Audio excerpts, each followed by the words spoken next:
The story begins in the old quarter of Al-Qasr, a warm and crowded district that stretched between the desert edge and the slow-moving river that had shaped the town's life for centuries. Narrow streets were filled with the sounds of merchants calling, children laughing, and the distant hum of prayer from the mosques that stood like calm guardians over the centuries. Among the people weaving through those streets each day was a young man named Yusuf ibn Rahman, a 28-year-old teacher known for his patience, kindness, and a quiet intensity that made his students listen, even when he whispered. Yusuf had grown up in a devout Muslim family. His father was a tailor, gentle and disciplined, and his mother had been a school teacher before shifting her full attention to the home. Faith was woven into their lives like the threads of his father's fabrics. Yusuf prayed 5 times a day from the time he was 6, memorized Quranic verses before he learned multiplication, and heard countless stories of the prophets while sitting on woven mats by lantern light. To anyone watching him now in adulthood, Yusuf was a model of devotion. He attended the mosque daily. He respected the imam deeply. He fasted strictly during Ramadan, and he avoided anything that might be considered remotely improper. Yet beneath the gentle discipline of his exterior, something had begun to stir, quietly at first, then insistently. It began, Yusuf thought, with a single question, a question so small it might have slipped past him entirely if he had not been the kind of man who examined his own heart carefully. It was the question of certainty. Yusuf had always believed deeply, but as he taught his students stories of prophets, revelation, and the nature of truth, he began to feel an unexpected echo inside himself, a sense that something near him, something unseen, was waiting to be noticed. He did not yet know what it was, but he felt its presence. The first time he became aware of this inner tension was during evening prayer one quiet night. The prayer hall was dim, lit only by soft bulbs and the pale glow of moonlight drifting through narrow windows. As Yusuf prostrated, he suddenly felt a strange weight inside his chest. Not doubt, not fear, but a kind of longing, a yearning that did not have a name. After the prayer, he stayed seated while others left. The silence of the mosque seemed to hold him in place. When he finally rose to leave, he whispered to himself, "What is it I'm missing?" But he heard no answer, only the faint echo of his own breath. Days passed, then weeks. The sensation grew. Yusuf did not speak to anyone about it, not his father, not the imam, not even his closest friend, a quiet bookshop owner named Hassan. Instead, he carried the question with him like a hidden ember glowing beneath his ribs. The turning point came in an unexpected form. A book. Yusuf was walking home through the shaded alley that led past the market stalls when he saw Hassan standing outside his shop, rearranging a small cart of discounted books. "You're early today," Hassan said with a smile as Yusuf approached. "Only finished classes an hour ago." "The children were restless," Yusuf replied. "Then take a book to rest your mind," Hassan offered, gesturing toward the cart. Yusuf scanned the titles idly.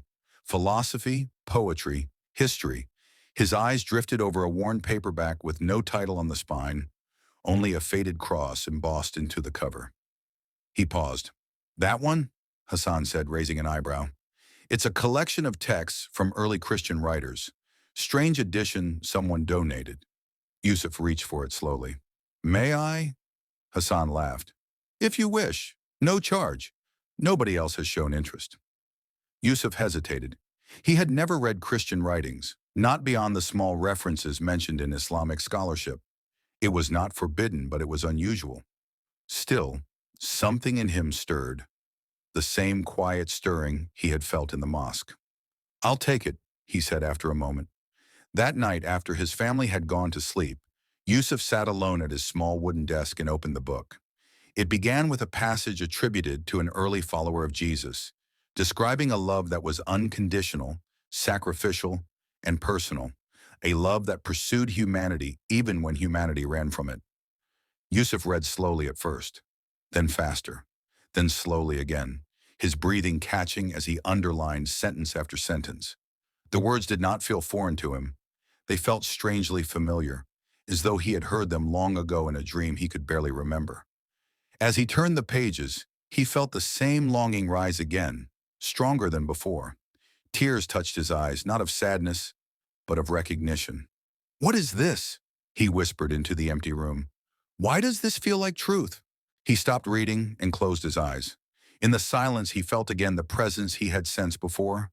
No voice, no vision, just a sense that something, someone, was drawing near. He breathed slowly, steadying himself. He knew that exploring this path could change everything about his life, his family, his standing in the community, his friendships, everything. But the longing would not leave him. He continued reading until dawn. The next day, Yusuf went about his routines as usual, but something inside him had shifted. During his morning prayer, he felt conflicted, not lost, not rebellious, but as if he were standing between two worlds. When he read the Quran to his students, he did so with reverence, but he could not silence the echo of the words he had read the night before. The book stayed hidden under his mattress for days. Each night, he read more, and each night the sense of recognition grew. Weeks passed. Yusuf read the Gospels next, borrowing a copy from the university library under the pretext of comparative religious study. The words of Jesus struck him differently than anything he had encountered. They felt alive, not rigid, not distant, but direct, like the words were being spoken to him personally. "Come to me, all who are weary," he read aloud one night, pausing as his voice cracked. He felt a strange warmth in his chest, almost like a gentle hand resting there. "Come to me." Those words stayed with him for days. One afternoon after teaching, Yusuf found himself walking without purpose through the old district. His feet carried him almost unconsciously toward the northern edge of the town, where a small Christian community met. He had never been inside their church. He had seen it only from the outside. A small white building with a simple wooden cross and a tidy garden maintained by elderly members. He stopped across the street and stared at the building for a long time. Children were playing nearby. A woman in a long skirt watered plants at the side of the church. Everything looked peaceful, ordinary. But Yusuf felt as if he stood at the edge of a cliff. "Why am I here?" he whispered. He began to turn away. Then he heard a voice. "Hello, are you looking for someone?" The voice was warm, friendly. Yusuf turned. The woman with the watering can was approaching him, smiling gently. No, I was just passing by," he stammered. "That's all right. You're welcome to come in if you'd like. We're preparing for evening prayer." Yusuf froze. The invitation felt like a door swinging open inside his heart, but he shook his head. "Not today." The woman nodded respectfully. "Of course. My name is Miriam. If you ever need anything, questions, prayer, even just conversation, we're here." Yusuf nodded politely and walked away quickly, his heart pounding. That night he lay awake long after the town fell silent. He felt torn. He wanted to understand the truth deeply, honestly, without fear. But he also feared disappointing his family, especially his father, whose quiet faith had shaped him so profoundly. Yusuf whispered into the darkness, "God, guide me. Show me what is true. You know I want only you." No answer came, but the longing remained. And slowly Yusuf realized that he no longer feared the longing. He feared only running from it. The next evening, as the sun dipped low and the sky turned gold, Yusuf stood once again outside the small church. This time he did not turn away. He stepped inside. When Yusuf stepped into the small church, he expected to feel out of place, exposed, or even afraid. Instead, he felt something entirely different, a stillness that wrapped around him like a soft blanket. The interior was simple, with wooden benches, white walls, and small lamps glowing warmly. A few people were scattered around the room, sitting quietly or preparing music stands for worship. For a moment, he simply stood at the entrance, unsure whether he should walk further inside or turn back. Then he heard a familiar voice. "You came," said Miriam, approaching with the same gentle smile as the day before. Yusuf nodded. "Only to look," he replied, trying to sound composed. "That's perfectly fine. You're welcome here in any way you feel comfortable." She gestured toward a bench near the back. Yusuf gave a polite nod and sat down, keeping his posture straight and alert. He didn't yet know why he'd come. He didn't know what he expected to find. But something had drawn him here, something strong enough that he could no longer ignore it. A soft melody began to play from a small speaker at the front. It wasn't loud. It wasn't dramatic. It was light and steady, like a heartbeat woven into sound.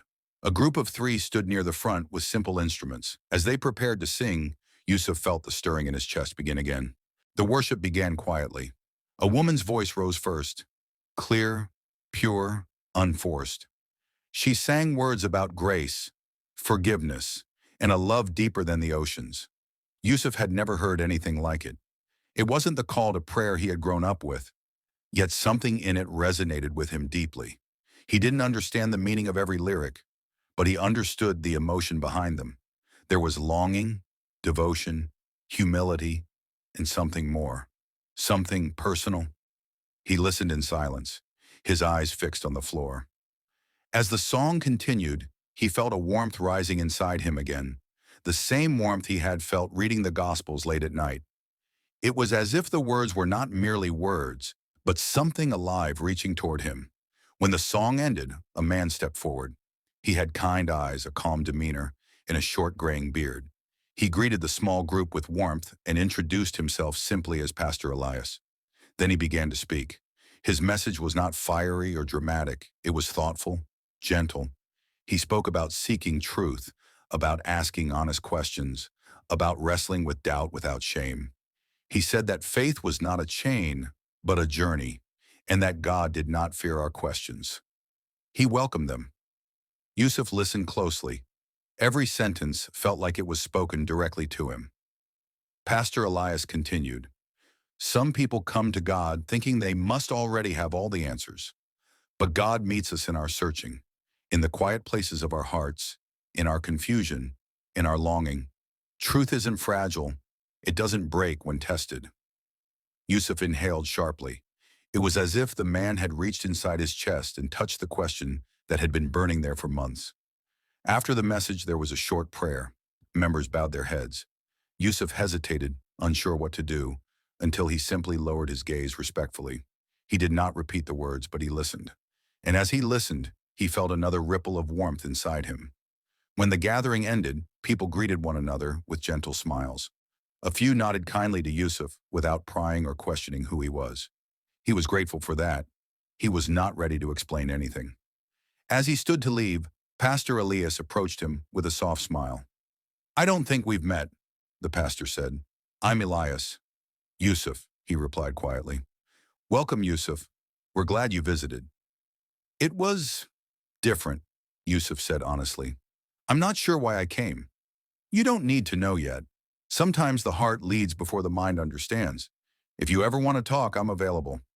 Yusuf nodded but made no commitments. He thanked the pastor and left quietly. As he stepped into the cool evening air, he exhaled a breath he didn't realize he'd been holding. Walking home, he couldn't push away the feeling that something significant had happened, something beyond curiosity. He didn't have answers yet, but he felt like he had taken a step onto a path he hadn't known existed. In the days that followed, Yusuf tried to return to normal life.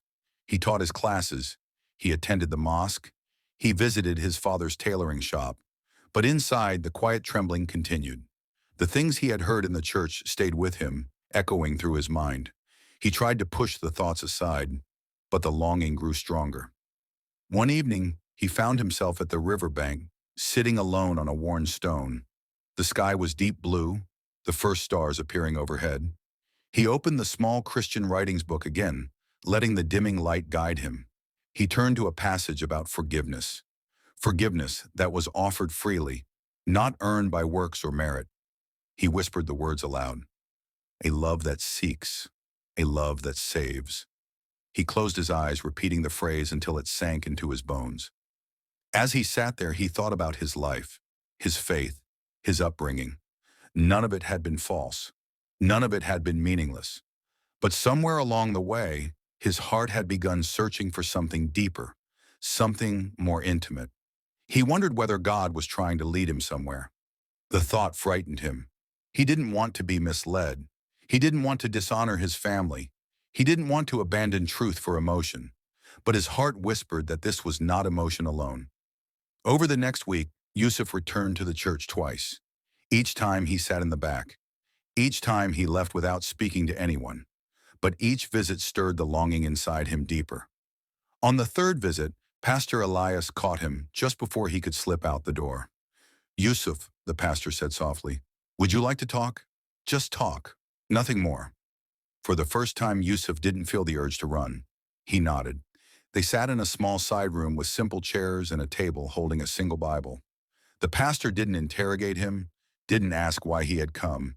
He simply asked, "How are you feeling?" Yusuf hesitated. Then the truth spilled out. "I'm confused," and he said. "I'm searching for something I can't explain.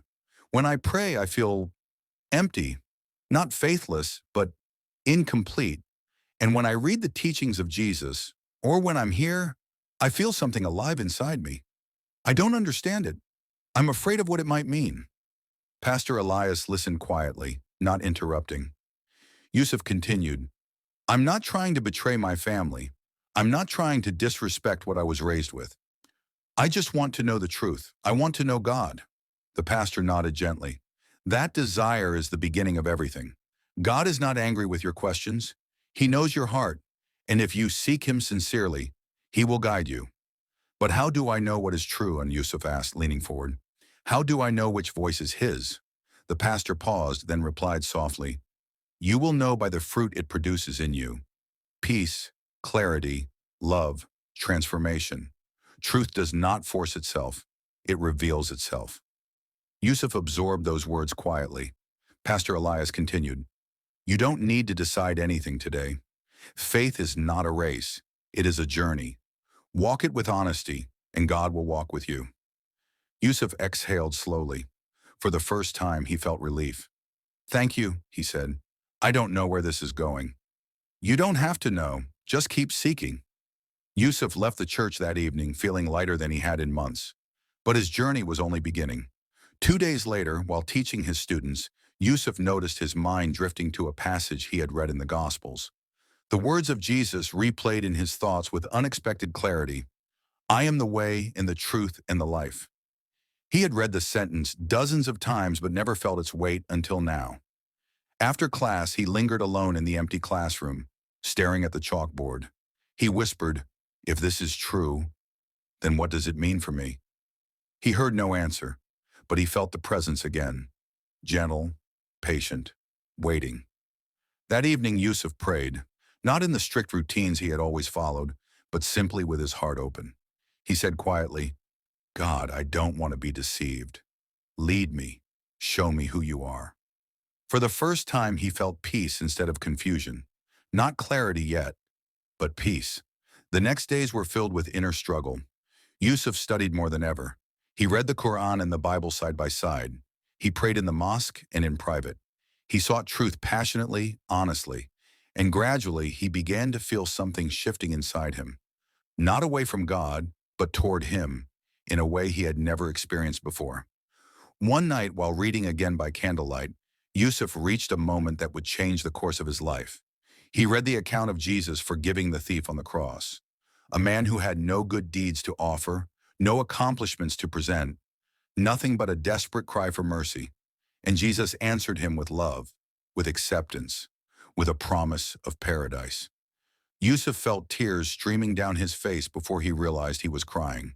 He whispered, "Who loves like this? Who forgives like this?" Something broke open in him then. Not a breaking of faith, but a breaking of barriers he hadn't known were there. In that moment, he felt a presence fill the room, a warmth, a peace, a love so deep he could hardly breathe. He wasn't afraid. He felt safe, more safe than he had felt in his entire life. He knew without anyone telling him that God was near, and something inside him whispered, "Keep going." Months passed as Yusuf wrestled silently with the questions that filled his heart.